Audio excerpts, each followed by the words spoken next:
Throughout the medieval period in Europe, the concepts of torture pretty much went hand in hand with everyday life. Living itself was its own torture when you consider the state of hygiene, the state of war, and the state of politics, with these jokers trying to outclass themselves as the worst kings ever. But if tuberculosis, the Black Death, or being accused of being a witch weren't bad enough, the Europeans of the medieval period thought, gee, how can we make things even worse? So they went ahead and thought up a range of brutal and gruesome torture methods, each designed for specific purposes and perfected during the height of when coming up with gory punishments was a peculiar pastime.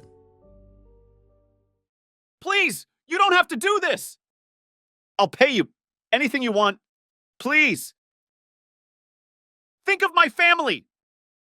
Gods! If only there was a way to change my location at the click of a button. What if I told you you could? With NordVPN, you can change your location so you appear as if you're somewhere else entirely. Really? Sure. Nord gives you the ability to manipulate your IP address to appear in a completely different country, which is great if you're away from home and can't access your favourite shows because of country-specific restrictions. With a simple click, you can assimilate your IP address into another country, allowing you to access the full scope of the internet as it should be. With over 5,000 servers in 60 countries, Nord has been confirmed as the fastest VPN out there, so there's really no excuse not to have it. A VPN is a virtual private network, a service offered by Nord that will also encrypt your internet usage and protect your identity when you're browsing the web.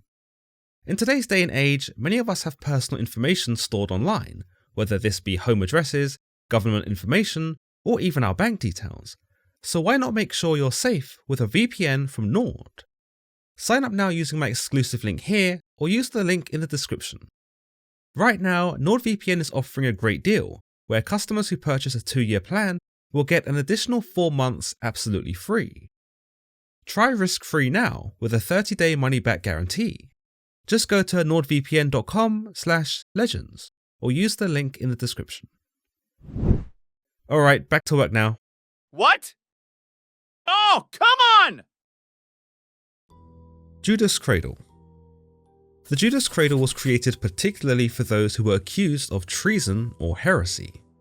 It consisted of a wooden pyramid-shaped device whereby the victim's body was suspended in the air, hands and legs tied, with the tip of the pyramid being slowly inserted into, well, their anus.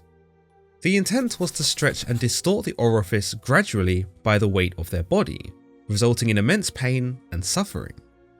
Dependent on the accused crime, this torture method could last anywhere between hours and days. And if that wasn't bad enough, victims were believed to have been either pushed down or forced to have weights added to their legs to increase the level of pain. All this just to gain a confession of a crime that, as far as medieval investigations went, may not have even occurred in the first place. If the victim was lucky enough to survive, they may not have even lived that long afterwards anyway, as this device was never washed, causing deadly infections, as well as absolute psychological trauma. The Brazen Bull.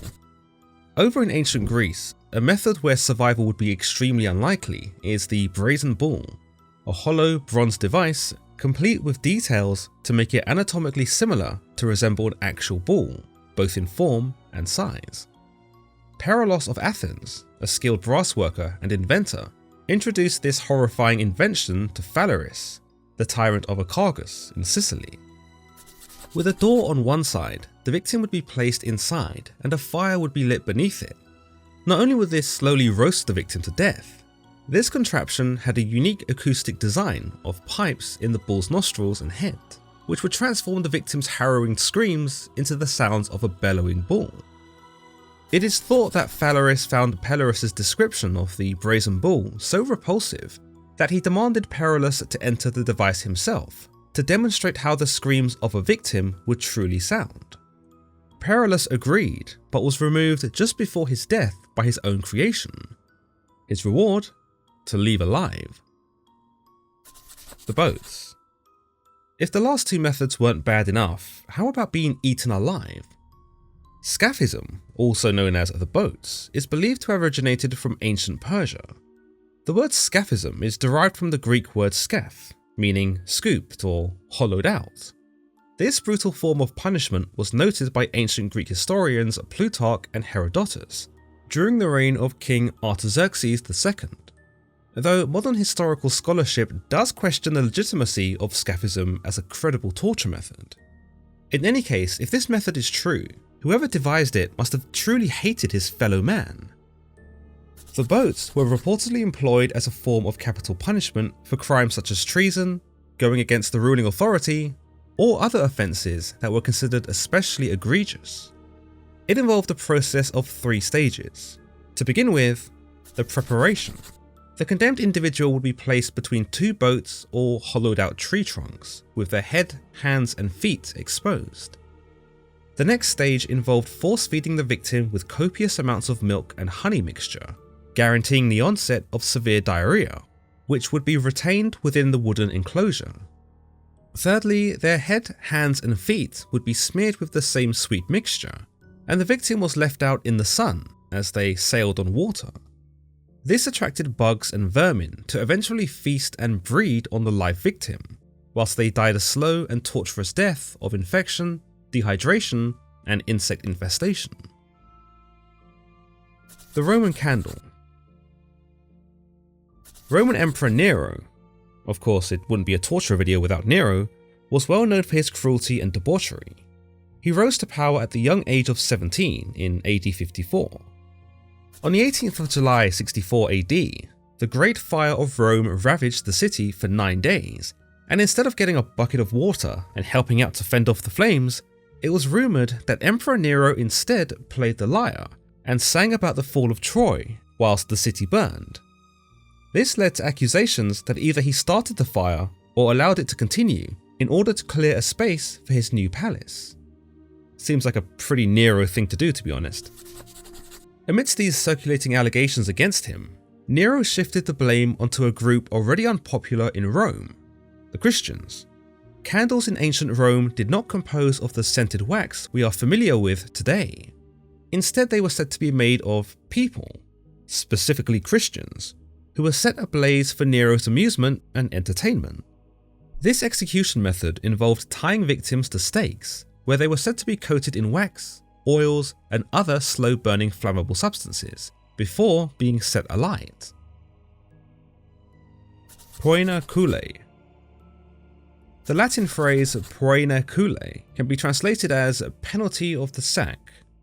This was another method devised in ancient Rome and was specifically used against those who committed crimes of parricide, the act of killing one's own parent.